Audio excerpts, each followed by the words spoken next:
I want to talk about question number 67, section 6.3, pre-calculus, math 142.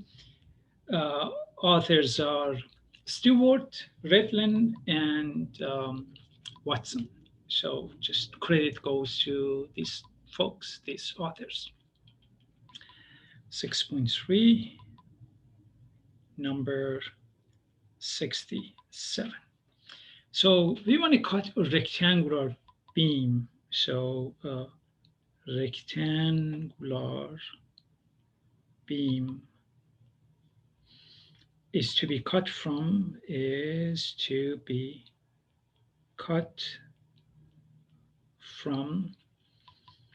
a cylindrical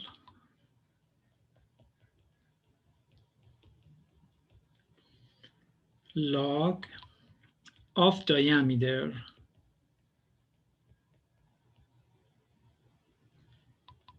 20 centimeter.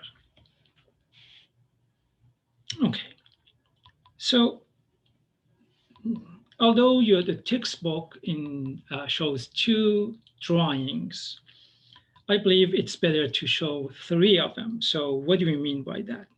So notice that, so if I have, let's say one way would be to cut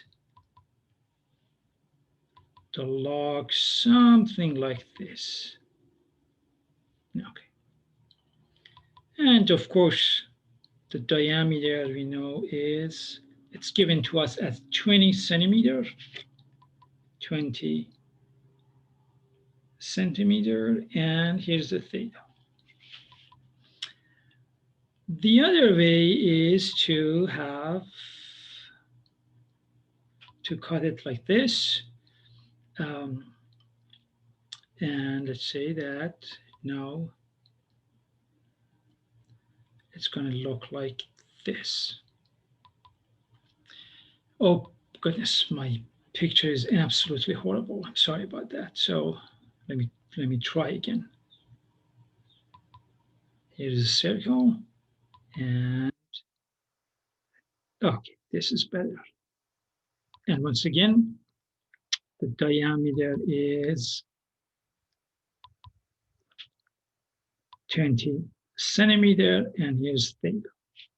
And of course, the third case scenario is that if we have a perfect, if you can pretend that this is a perfect rectangle,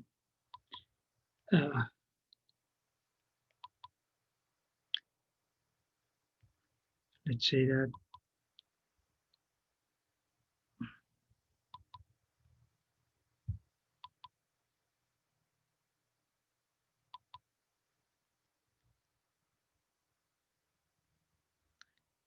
okay, so we have a perfect square inside of this log.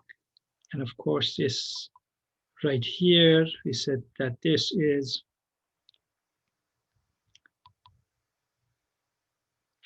20 centimeters. And here's theta. Okay.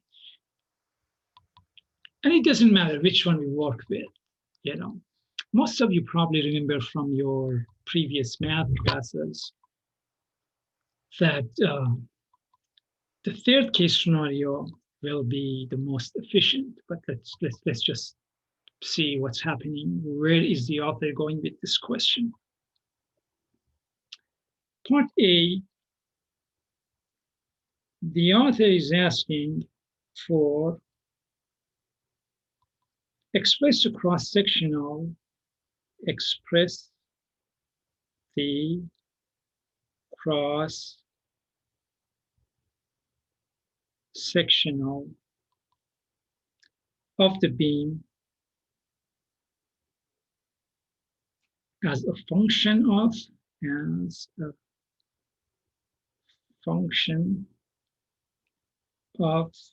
the angle theta. Okay, so let me put one of the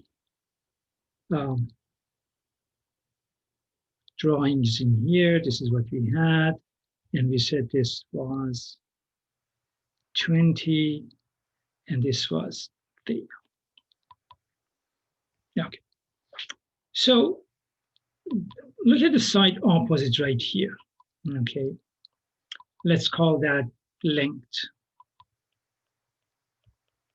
And so this one's going to be width. So what is it that we know? I know that sine of theta equals to side opposite length divided by the hypotenuse, which is 20. Multiply both sides by 20, and you will get length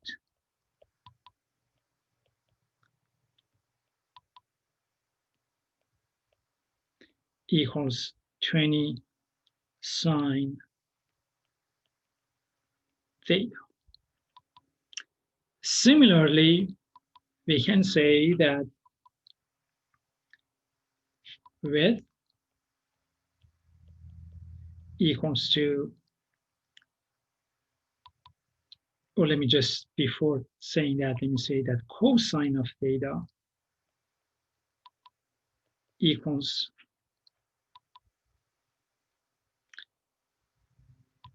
width, which is adjacent over hypotenuse 20.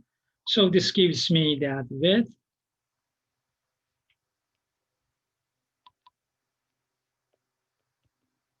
equals 20 cosine theta. And part A of the question is asking, express the cross-sectional of the beam as a function of the angle theta. We'll go back to previous pages. Express the cross-section of the beam as a function of the angle theta. Okay, so I'm going to have area as a function of theta equals to length times width. So that equals 20 sine theta times 20 cosine theta, and that equals to 400 sine theta cosine theta. Okay, so this is the answer to part A, and that was expressing the area of the cross section as a function of theta. And what's the cross section? Look at this pen. If I grab something sharp and cut from right here, let's say if I cut it from here, then this cross section, okay, is what you see from here. So that's the cross section. Part B is asking graph the function in part A. What does that mean? That means that to graph, of course, we have to use a calculator, graph 400 sine theta cosine theta. And if you just graph it in a regular calculator without playing with it, it's not going to make any sense to you. But if you play with the window, and I just did, and if I go, let's say, from, so if I start my y values from 0 and go all the way to 200 and go tick marks of like 0.5, this is what I have. So let's say half, let's just pretend that the half is somewhere here, and this was going something like this. And using the trace button in my calculator, I was able to find out the vertex of this parabola, and the vertex in this parabola shows to 28.28. Okay. So notice what is the height? This 28.28 is the highest, so it's the maximum.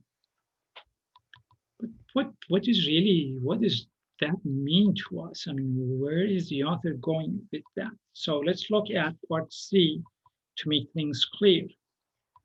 Part C is saying that find the dimension, find the dimension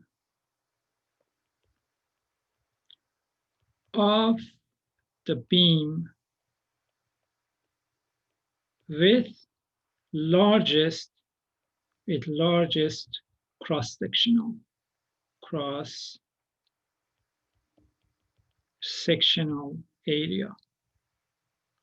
Well, we know that if I have a perfect square inside of this, a perfect square where these all four sides are congruent, I will have the largest area, and therefore this the largest parameter for this score. So I know that this from here to here was 20. Okay. If these sides are equal, this is 90 degrees. So these two are 45 degrees and 45 degrees. And so using special triangles, I know that this side here is 10 square root of 2. And this side right here is 10 square root of 2. Okay. And notice that is very consistent. Okay, so which is about roughly 10 root 2. Put in the calculator, 10 square root of 2. Okay, which is about 14.14. And notice that 14.14 plus 14.14 gives me 28.28, which is consistent what we found with the vertex of the graph. So I guess the idea here is to show mathematically that actually we are getting the largest cross-sectional with if we cut our log, our beam such that it is a perfect, such that the cross-sectional is a perfect score. I personally believe this question will make more sense in calculus 1. It just makes it a whole lot easier to see and understand. But this question was emailed to me, and I hope you enjoyed that. Thank you.